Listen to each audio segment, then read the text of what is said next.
పెద్దపల్లి జిల్లా రామగుండం నియోజకవర్గంలో హిట్లర్ పాలన నడుస్తుందని, అధికారాన్ని అడ్డుపెట్టుకొని ఎమ్మెల్యే రాజ్ ఠాకూర్ ప్రశ్నించే గొంతును నొక్కుతున్నారని బీఆర్ఎస్ జిల్లా అధ్యక్షులు కోరకంటి చందర్ ఫైర్ అయ్యారు.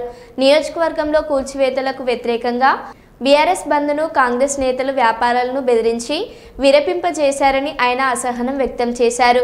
కాంగ్రెస్ పాలనలో ప్రజాస్వామ్యం ఉనికి ప్రశ్నార్థకమైందన్నారు. శాంతియుతంగా బంద్ పాటిస్తున్న వ్యాపారస్తులపై కాంగ్రెస్ నాయకులు బెదిరింపులకు పాల్పడడం సరైనది కాదన్నారు. అభివృద్ధి పేరుతో కమిషన్ల కోసం ఎమ్మెల్యే అండ్ కో దౌర్జన్యాలకు పాల్పడుతున్నారని చందర్ ఆగ్రహం వ్యక్తం చేశారు. నియోజకవర్గంలో అరాచక పాలనపై కలెక్టర్కు వినతి పత్రం సమర్పించనున్నట్లు ఆయన తెలిపారు. హిట్లర్కు పట్టిన గతి రామగుండం ఎమ్మెల్యే రాజ్ ఠాకూర్కు పడుతుందని, ప్రజలు సరైన సమయంలో తగిన గుణపాఠం చెబుతారని ఆయన హెచ్చరించారు.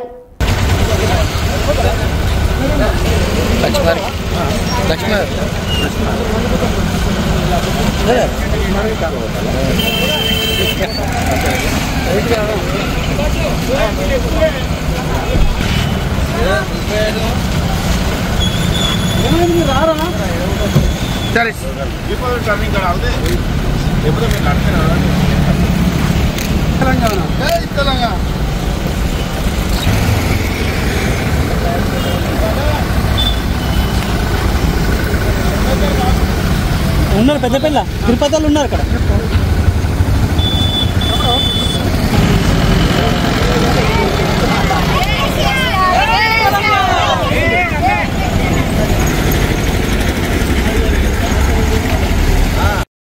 హిట్లర్ పాలనను తలపించేటువంటి విధంగా రామగుండం శాసనసభ్యులు రాజ్ ఠాకూర్ మక్కన్ సింగ్ గారు చేస్తూ ఉన్నారు.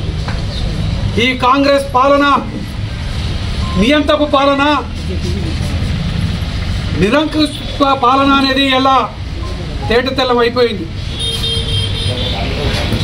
లక్ష్మీనగర్లో మాకు నష్టం జరుగుతుంది, నష్టపరిహారం ఇవ్వాలని చిరు వ్యాపారస్తులు, ఇల్లు కూలిపోయినటువంటి బాధితులు బంద్ పెడతా ఉంటే కాంగ్రెస్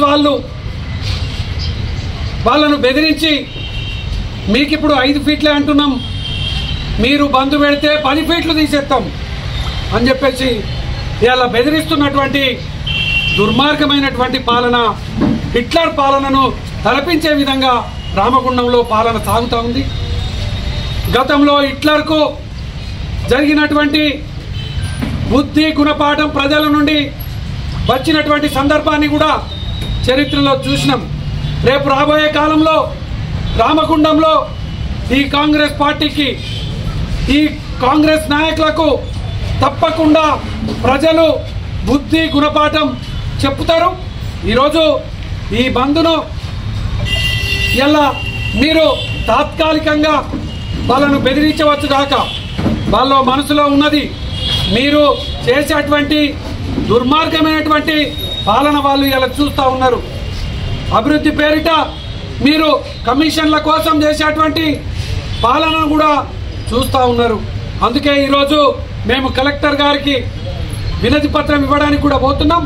తప్పకుండా అధికారులు రామగుండంలో ఏ రోడ్డు ఎంత వెడల్పు చేస్తారో ముందస్తుగానే ప్రకటించాలని కూడా మేము ఈ సందర్భంగా డిమాండ్ చేస్తూ ఉన్నాం. జై తెలంగాణ.